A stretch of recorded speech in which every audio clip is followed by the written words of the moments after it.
dice que ellos no ven otra solución que la renuncia.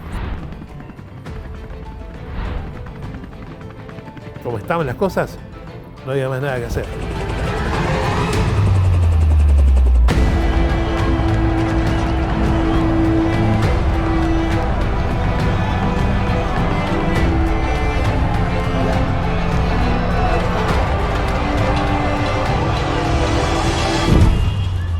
Hace mucho tiempo que sabíamos que la convertibilidad estaba terminada.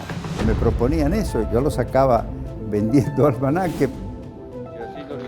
Yo creo que Alfonsín gozaba con la idea de que todo terminara mal.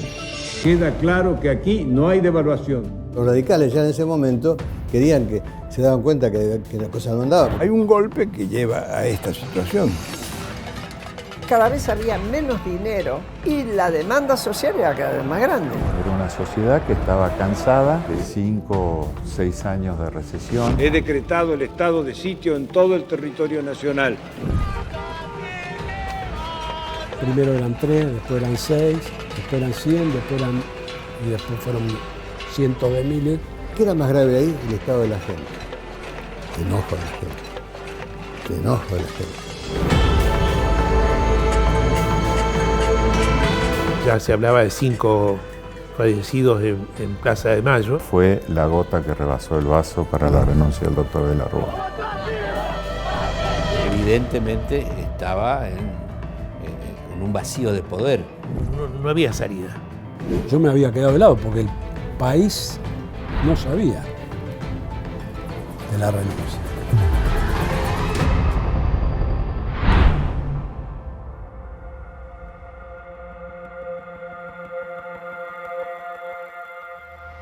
Vengo a saludarlos junto al vicepresidente electo como presidente electo de los argentinos.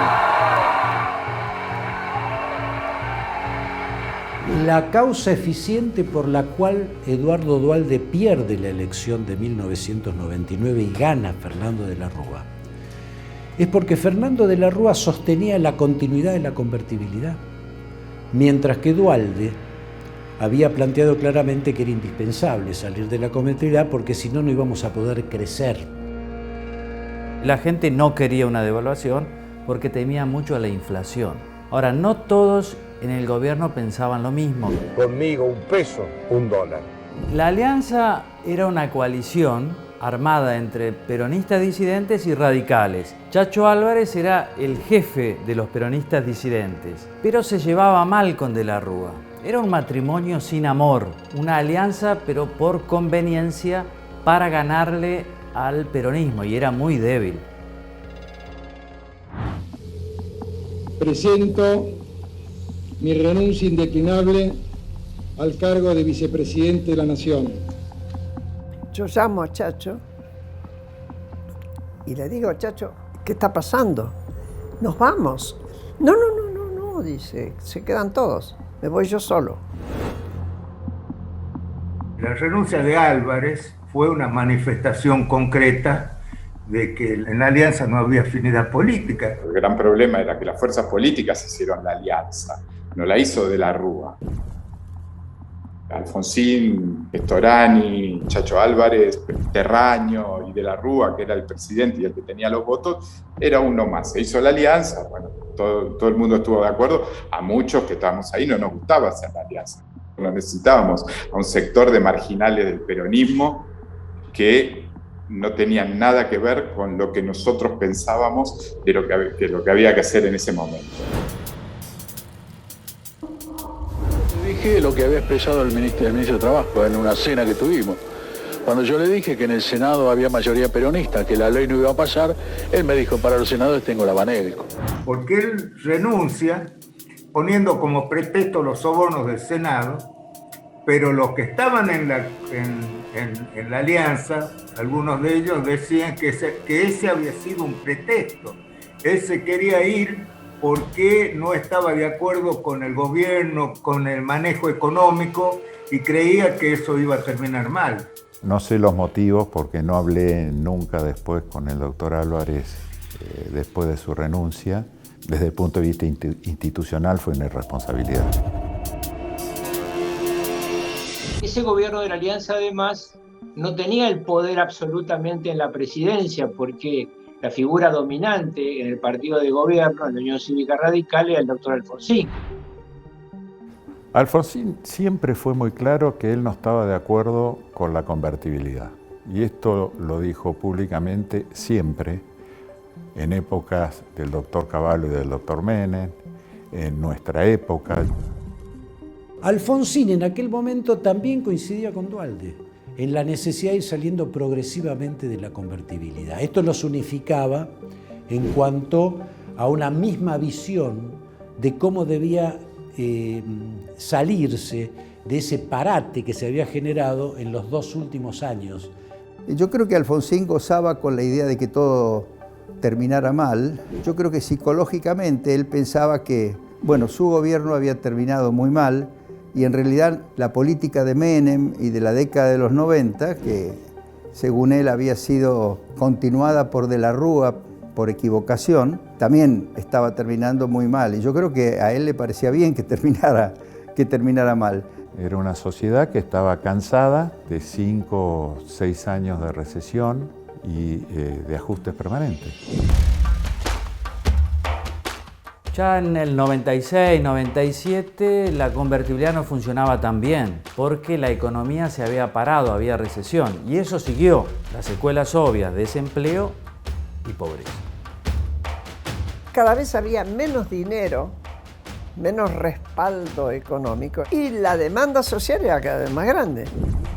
Si así lo dijere Dios y la nación, amén. La pregunta es por qué Cavallo creía que siendo el padre de la criatura, la convertibilidad, iba a poder manejarlo. Del lado de la Rúa, porque estaba en situación de agarrarse de un clavo ardiente. Pero además la sociedad, en un 72%, también creía que el que podía arreglar lo de la convertibilidad era Cavallo. De la Rúa lo ve como un salvavidas y eso le da un inmenso poder. Yo realmente veía que estábamos en una situación muy, muy crítica. Sabía que había habido problemas, sobre todo desajustes fiscales, y además estábamos en una coyuntura internacional muy, muy desfavorable, pero yo entendía que con un trabajo adecuado con la dirigencia argentina podíamos salir adelante. Las alternativas no eran muchas. No había un diagnóstico común, es más, casi todos creían que la convertibilidad debía mantenerse. Hace mucho tiempo que sabíamos que la convertibilidad estaba terminada. Era cuestión de tiempo, porque ninguna de las ecuaciones macroeconómicas podía sostenerlo. Se sostenía a fuerza de endeudamiento. Ya hacía bastante tiempo que de Mendiguren como vocero, pero un grupo de grandes endeudados en dólares, empezaron a pensar en la pesificación forzosa de la economía. Me acuerdo que me agarró de Mendiguren y me dice, Darío, no, eso te quería decir, que devalúen o se van. Yo le digo, Vasco, ¿me estás haciendo una chicana o me estás diciendo algo a mí o me estás pasando un mensaje para el gobierno? Me dice, bueno, te lo estoy diciendo a vos para que lo digas. Me acuerdo perfectamente que salí y llamé a Cristian Colombo y se lo conté. Le digo, te digo que me dijo esto, el Vasco no sé cómo tomarlo. Me acuerdo también de la respuesta de Cristian, sí, están llegando estas cosas por todos lados. Venían a hablar conmigo y me proponían eso, y yo los sacaba vendiendo almanaque porque yo veía que eso perjudicaba tremendamente a toda la población, a los jubilados, a los trabajadores públicos, privados, y que iba a producir un aumento de la pobreza. Pero ellos siguieron insistiendo. Yo creo que lo trabajaron fundamentalmente a Duhalde. Yo una vez al doctor De la Rúa le pregunté qué sentía un dirigente de la vieja política de haber tenido que hacer tantos ajustes. ¿Y qué le contestó? Y es lo que me tocó.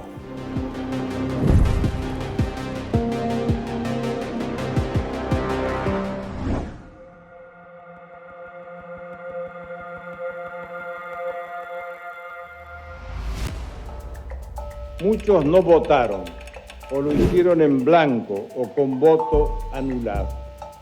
Son quienes no se sintieron representados por nadie y quisieron dejar constancia de su queja.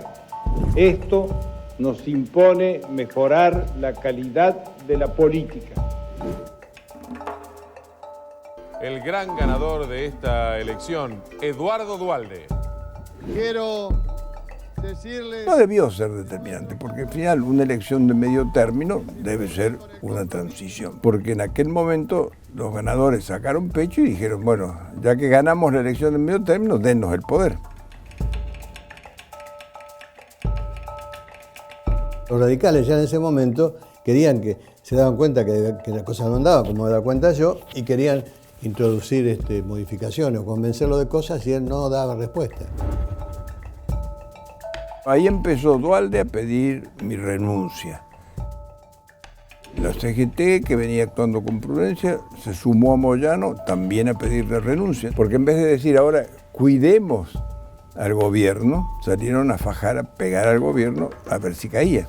Ya era manifiesta la preocupación por la situación política y económica que se estaba viviendo.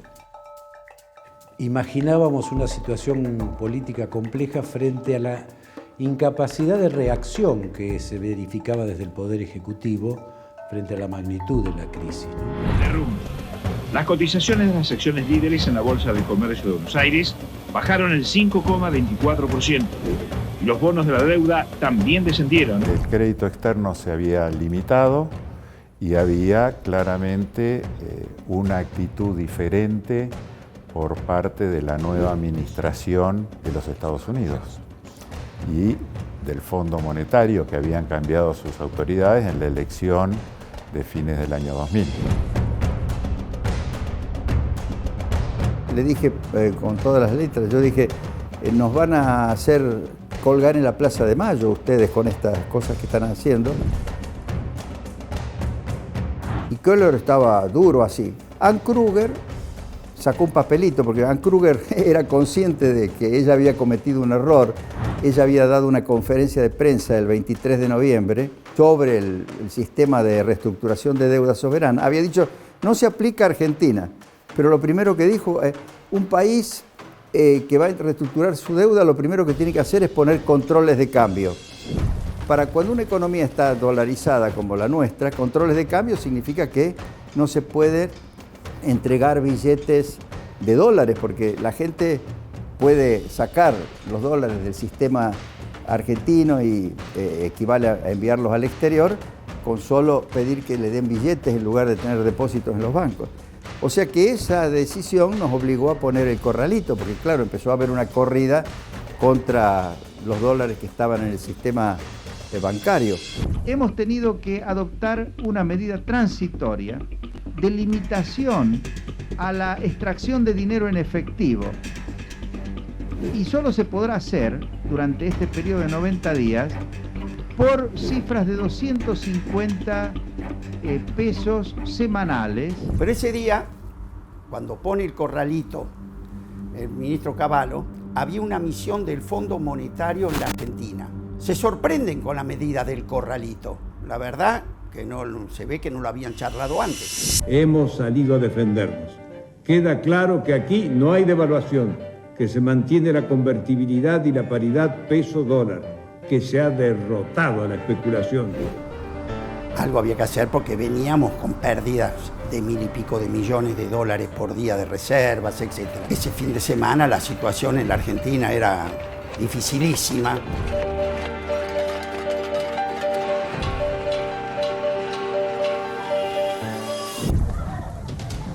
Los saqueos comienzan en el Gran Buenos Aires, en Moreno, y de ahí se expanden rápidamente a todo el Gran Buenos Aires, que se convierte en un polvorín. Ahí hay varias versiones. Hay quienes dicen que fueron organizados por el peronismo, hay quienes que dicen que no, que fue la consecuencia lógica del hambre, de la desocupación. Se repartieron los cortes a fin de que pudieran ser utilizados como alimentos. Las rejas del comercio intentan ingresar. Esto sigue y parece no tener fin. Se encuentran robando.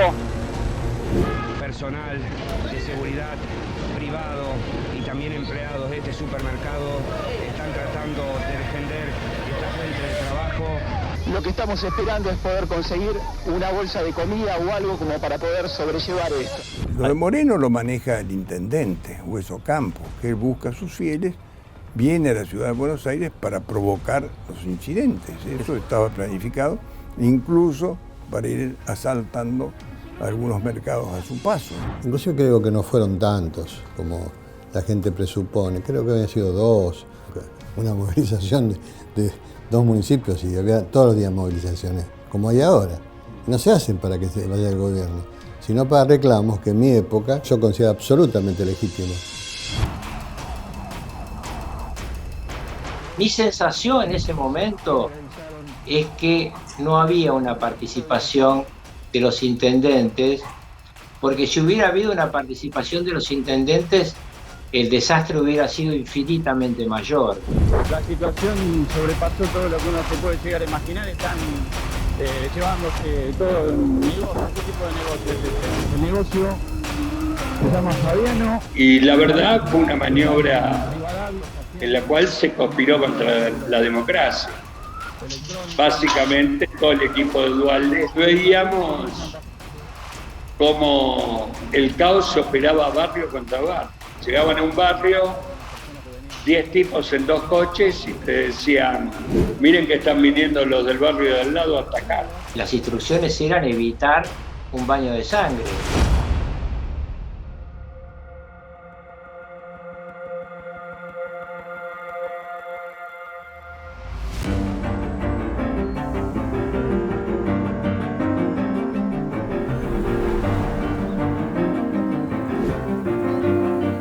Ese día nosotros hicimos una delegación que concurrió a Casa Rosada a la mañana. El bloque de diputados lo encabezaba Pernacetti, que era nuestro presidente de bloque. Vino como presidente del bloque de senadores y vino también el doctor Raúl Alfonsín. Habíamos estado varios días previos ya reuniéndonos con el presidente de la Rúa, tratando precisamente de aportar un apoyo para enfrentar la crisis que cada vez era más virulenta, ¿no? Nosotros fuimos ese día básicamente a plantearle, que lo habíamos estado conversando previamente en el Congreso, de pedirle que cambiara la orientación económica. En esos últimos meses, las decisiones que tomaba de la Rúa eran en base a mi consejo. Cavallo estaba indudablemente en un proceso de deterioro muy grande ante la opinión pública. Había un gran rechazo hacia él. Y él nos recibió y, para sorpresa nuestra, estaba acompañado en ese momento por Cavallo. De la Rúa me dice, quédate, lo voy a recibir con vos. Iban a pedir mi renuncia, eso era lo que ellos querían. Pero no se animaron, porque estaba yo al lado de la Rúa. Entonces pidieron que la renuncia de todo el gabinete, ¿no? La situación era dramática, millones de desocupados, millones de hambrientos, pero la cosa no estalló por el lado de los pobres, ¿eh? Los pobres preparamos el camino, piquetes, puebladas, el gran protagonista fue la clase media. Hubo muchos gobernadores que llamaron tanto al doctor Mestre, que era ministro del Interior, al doctor de la Rúa, que creo que lo llamó el doctor Rucauf. A mí me llamaron también varios gobernadores diciendo que la situación en sus respectivos territorios era insostenible, que no podían mantener el orden. El miércoles 19 de diciembre se reunieron en un hotel en la ciudad de Buenos Aires, el Elevage, funcionarios del gobierno y dirigentes de la oposición del peronismo. El objetivo, armar un gobierno de unidad nacional. El peronismo contestó que sí, siempre y cuando renunciara Domingo Cavallo. Fue una reunión muy grande en la cual se evaluó qué hacer con el tema de violencia que se vivía en el país. Esa reunión fue en realidad muy importante. Esperábamos al ministro del Interior, a Mestre, que se acerca ya bastante tarde, sería a las 11 de la noche, y nos cuenta la difícil situación que había por los reclamos y las marchas, los problemas que se estaban agudizando. Habla al país el presidente de los argentinos, doctor Fernando de la Rúa. Compatriotas, culmina un día difícil. Han ocurrido en el país hechos de violencia que ponen en peligro personas y bienes y crean un cuadro de conmoción interior. Quiero informarles que ante eso he decretado el estado de sitio en todo el territorio nacional. El estado de sitio lo dicto por presión de Cristian Colombo, jefe de gabinete, y el ministro del Interior, que era Ramón Mestre. Presionados a su vez por Jucao, sobre todo, que lo pedían como símbolo, como un mensaje implícito de que el gobierno estaba dispuesto a ayudar frente a los problemas que tenía la provincia.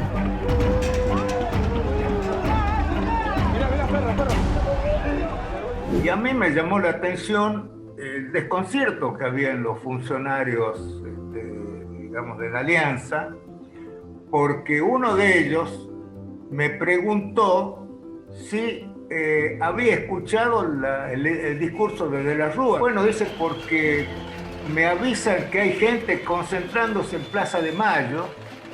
Porque el primer episodio es un episodio claramente de clase media. De repente la gente siente que sus ahorros no los podía utilizar, que no sabía qué iba a pasar con ellos. Y bueno, los que teníamos plazos fijos en los bancos, nos quedamos encerrados. A todo el mundo le sorprendió que la gente saliera a la calle espontáneamente por todos lados, en lo que yo creo que es el primer cacerolazo que hemos conocido. El 19 estaba cursando, fuimos a la plaza como millones de personas. Creo que había sido un hecho un poco límite, ¿no? Veníamos de un gobierno que venía de recortarle el 13% a los jubilados, que venía de recortar los salarios del sector público. Un gobierno que fue la primera alianza llegó al gobierno con un discurso y cuando le tocó gobernar, gobernó de manera contraria a las cosas que dijo en la campaña. De la Rúa anuncia el estado de sitio, ya comenzaron las primeras reacciones de algunas personas que pasaban en auto, bocinazos, algunos insultos, muchos más insultos. Primero eran 3, después eran 6, después eran 100, después fueron cientos de miles, que yo no recuerdo una movilización de la magnitud de la noche del 19. Sí. Porque no había banderas.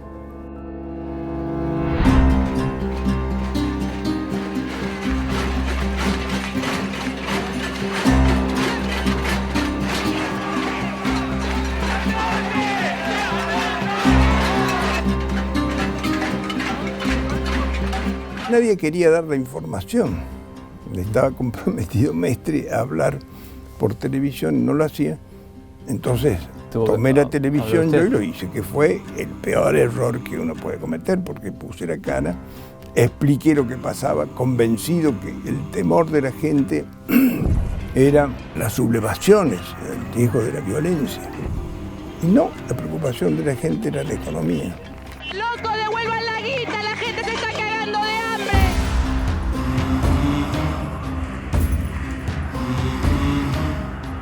Era la 1 de la mañana, yo había visto por televisión que habían anunciado mi renuncia. Creo que lo hicieron pensando que eso llevaba a que la gente se dispersara. Yo fui a la noche a informar al presidente de la Rúa y a preguntarle si había renunciado el doctor Cavallo. El presidente de la Rúa estaba descansando.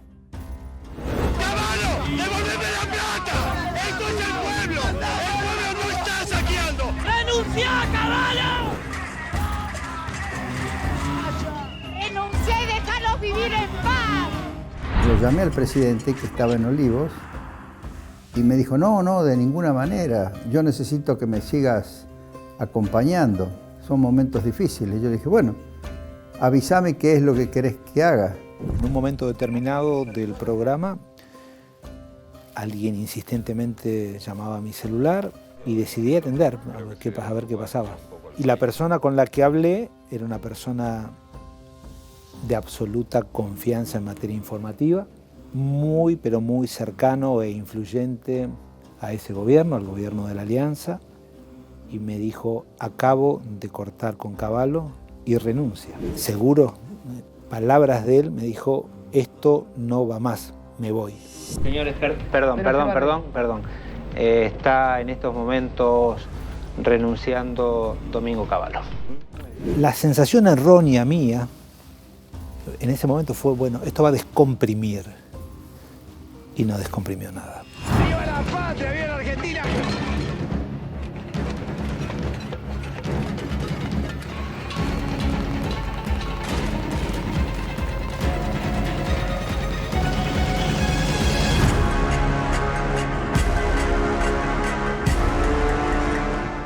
Había cacerolas. Eso fue hasta las 2 de la mañana. Yo decido subirme a la terraza y hago la foto. Una foto es impresionante que creo que llegaba hasta la Plaza Congreso.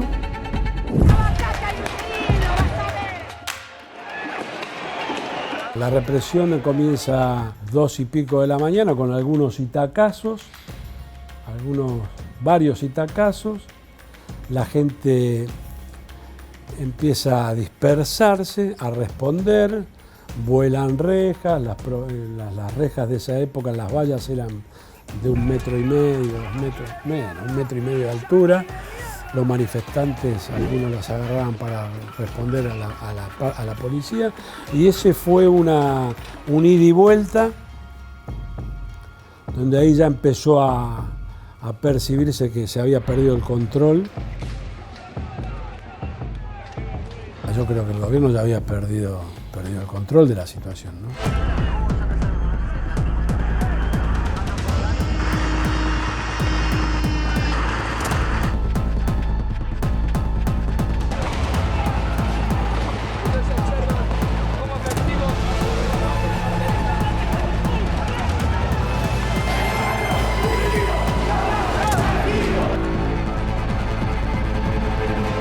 No creo que ese llamado haya tenido una influencia en la decisión de Domingo Cavallo de dejar el poder. Nunca un medio de comunicación es determinante.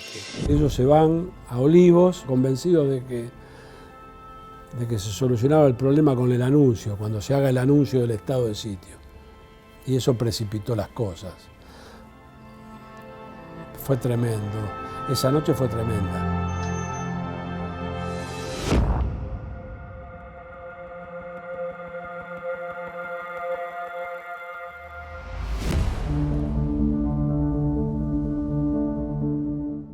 Yo voy a las 8, 9 de la mañana a verlo al presidente para hacer un análisis de la situación. Me informa que el doctor Cavallo había presentado la renuncia. Se seguía complicando las cosas, el gobierno estaba como paralizado. Vamos a Casa Rosada. Y lo que quedamos es en ver cómo ofrecíamos a la ciudadanía un gobierno de coalición, si era posible hacerlo. Yo creo que estábamos fuera de tiempo. Fuimos al despacho de él, le pedimos con Pernacsetti si nos autorizaba a transmitir esas ideas y tratar de buscar el diálogo con el justicialismo.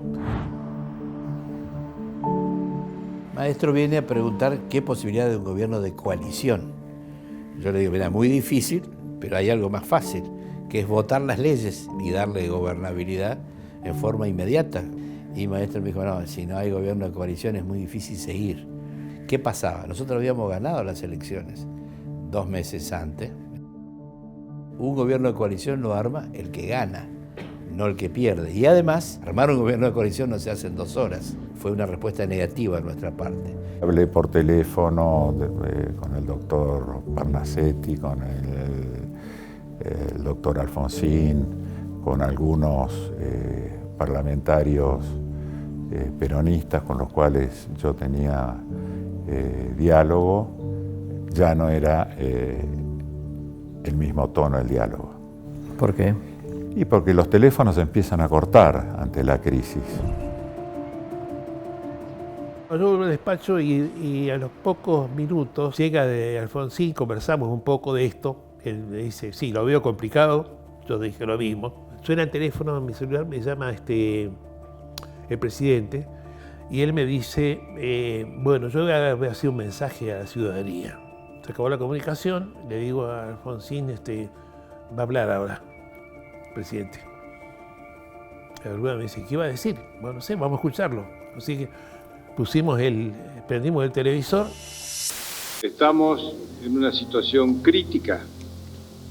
Solo podemos salvarla con el conjunto de la dirigencia política. Lo importante no son las personas, sino las instituciones y el país. Por eso, despojado de cualquier interés personal por el cargo que tengo el honor de ocupar, me dirijo a cada dirigente, radical, peronista o de otros partidos que tengan responsabilidades de gobierno. Acordar con el Poder Ejecutivo las reformas políticas que sean necesarias. Evidentemente estaba con un vacío de poder y habiendo escuchado el discurso me di cuenta que estaba a punto de renunciar. Había reuniones, pero fuera de la Casa Rosada todo seguía igual. La gente seguía manifestándose, la policía reprimiendo, y todo se agravó en la tarde del jueves, cuando la policía reprimió ferozmente a la multitud en la Plaza de Mayo. Hay gente golpeada.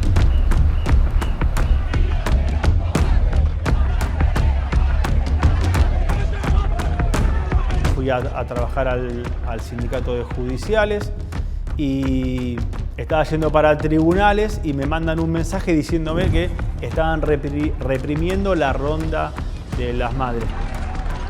Ya se hablaba de 5 fallecidos en Plaza de Mayo, por decir inmediaciones.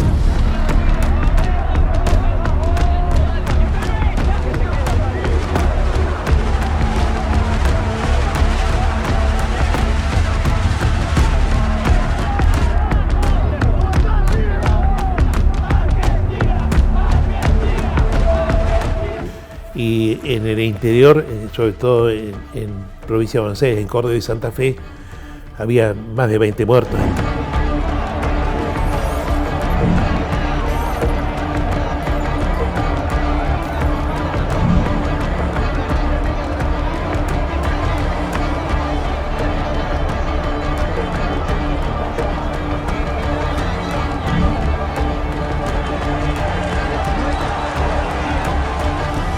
La policía intentó meterme en un patrullero, me meten picana, me quieren meter en el patrullero, me meten en el patrullero.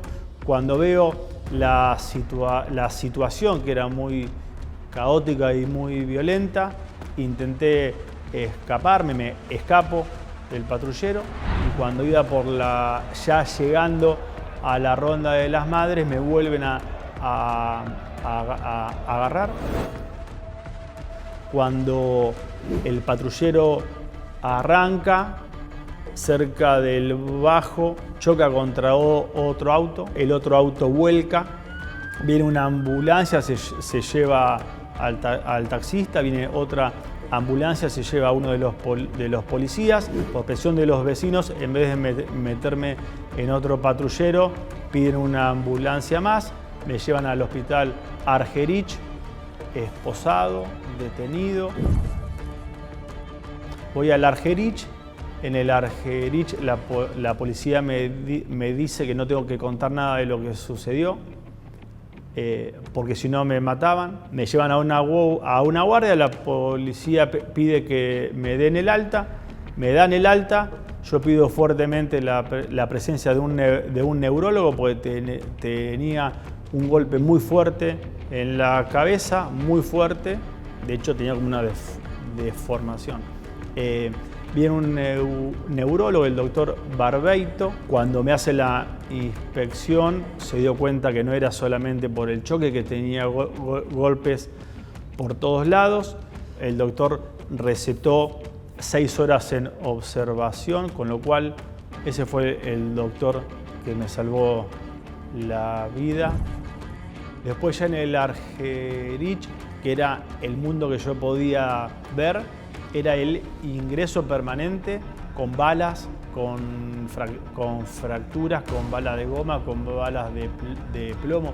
El Argerich estaba repleto de gente sangrando por todos lados. Tuve miedo y tuve situaciones y amenazas reales, tuve golpes, tuve situaciones muy al límite. ¿Sí? Lo vuelvo a llamar al presidente y le digo que nota la situación muy complicada. Y él me dice que no cree que sea tanto, que él desconoce que existen 5 muertos en el área de Plaza de Mayo. A mí nadie me ha informado de eso. Y digo, bueno, no te habrán informado, presidente, pero es lo que está sucediendo. Pues voy a ver de qué se trata. Y cortó la comunicación. Se nos empieza después a informar situaciones violentas de muerte que no ocurrieron en la Plaza de Mayo, pero que ocurrieron en el ámbito de la capital federal, y yo creo que eso fue la gota que rebasó el vaso para la renuncia del doctor de la Rúa.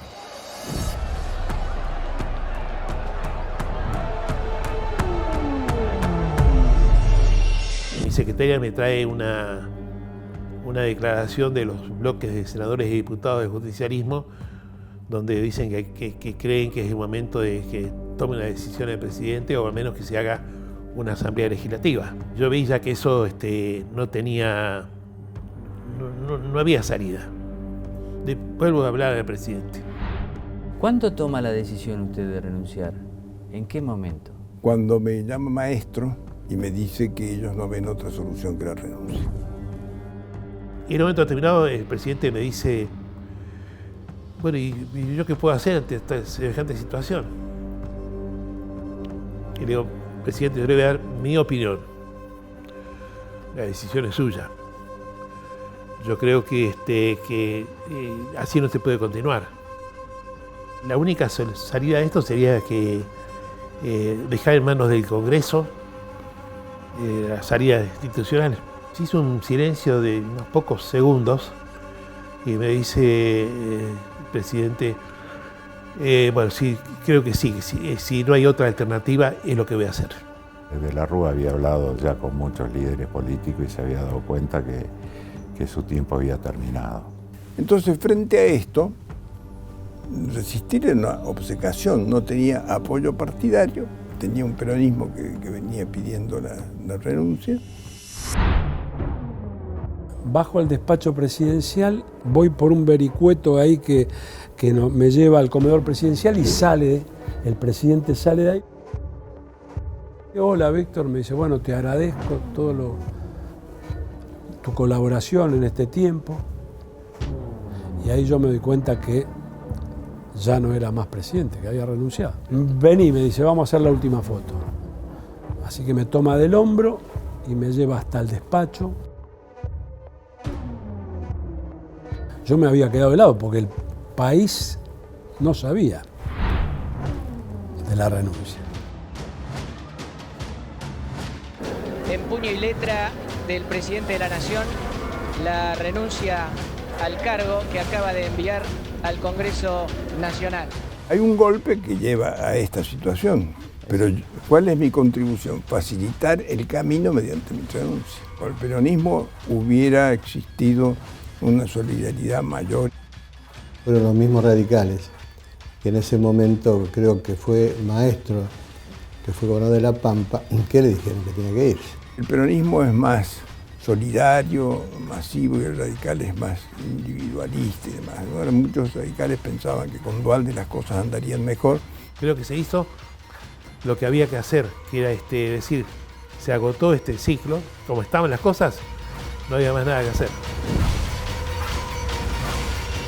Cuando se decide, por razones de seguridad, que el presidente se traslade en el helicóptero Olivos, yo personalmente no lo entendí bien porque plaza ya estaba vacía. No estaba de ninguna manera pensado, yo no di orden en este sentido, pero el jefe de casa militar, que era nuevo, dispuso que el helicóptero se posara allí, y cuando yo digo, bueno, vamos, para salir al camino habitual, me entero de esto, me pide que vaya por ese camino, digo que no, hay un fuerte intercambio de ideas. El presidente sube por un ascensor muy pequeño para 2 personas, y yo voy por la escalera, lo espero, llego antes, y él llega a la terraza, sube una escalera.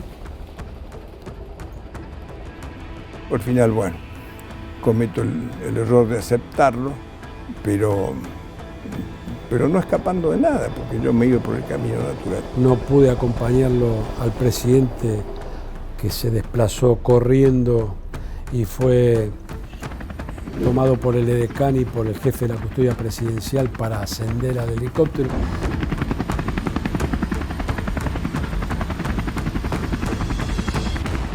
Fue duro, desde lo personal y desde lo institucional. Después de la renuncia, yo lo sentí al doctor de la Rúa aliviado. Es mejor el renunciamiento y que el país siga adelante. Por eso mi renuncia, yo digo, para preservar las instituciones, de modo que se den los reemplazos. Luego esto se toma como símbolo.